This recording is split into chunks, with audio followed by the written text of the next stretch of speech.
News, एक पाऊल पुढे। परंडा शहरातील अतिक्रमण धारकांना नोटिसा देण्यात आल्या असल्या तरी अतिक्रमण धारकांनी नोटिसांना केराची टोपली दाखवत आपले अतिक्रमण हटवणार नाही या संभ्रमात व्यावसायिक होते, परंतु नगर परिषद अधिकारी, कर्मचारी, कंत्राटी कामगार, पोलीस प्रशासन यांनी परंडा शहरामधील किल्ला परिसर अतिक्रमण मुक्त मोहीम दिनांक मे 15 रोजी किल्ला परिसर, मंडई पेठ, चिंचच्या झाडाजवळील फळ विक्रेते, चहाची हॉटेल, पानस्टॉल, बेकरी व जुनी भाजी मंडईच्या बाजूची पानटपरी, फुलाची दुकान अतिक्रमण अनाधिकृत असल्याने अशा व्यावसायिक धाटकांवर नगर परिषद प्रशासनाने अतिक्रमणाचा होतोडा उचलला आहे। परंडा शहरातील पर्यटन स्थळ म्हणून ओळखला जाणारा भुईकोट किल्ला या किल्ल्याकडे प्रवेशद्वाराकडे जाणार रस्त्यावर अतिक्रमण झाले होते। किल्ला परिसरातील सार्वजनिक रस्त्यावरील मोकळ्या जागेवरील अतिक्रमण हटाव मोहीम सुरू करण्यात आली।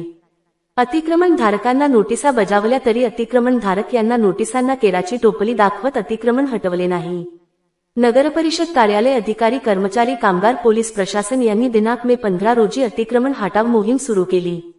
यामध्ये मंडई पेठमधील जुनी भाजी मंडई, बस स्टँडकडे जाणारा रस्ता मोकळा करण्यात आला, तसेच किल्ल्याकडे जाणारा रस्ताही मोकळा करण्यात आला आहे। शहर स्वच्छ, रस्ते मोकळे, रहदारी सुलभ करण्यासाठी अतिक्रमण हटाव ही मोहीम अत्यावश्यक। पुन्हा अतिक्रमण केल्यास कायदेशीर गुन्हा दाखल करण्याचा इशारा नगर परिषद प्रशासनाकडून देण्यात आला आहे।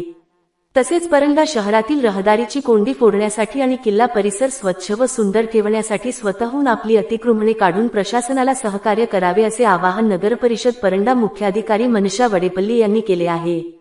जगहितार्थ न्यूज, एक पाऊल पुढे।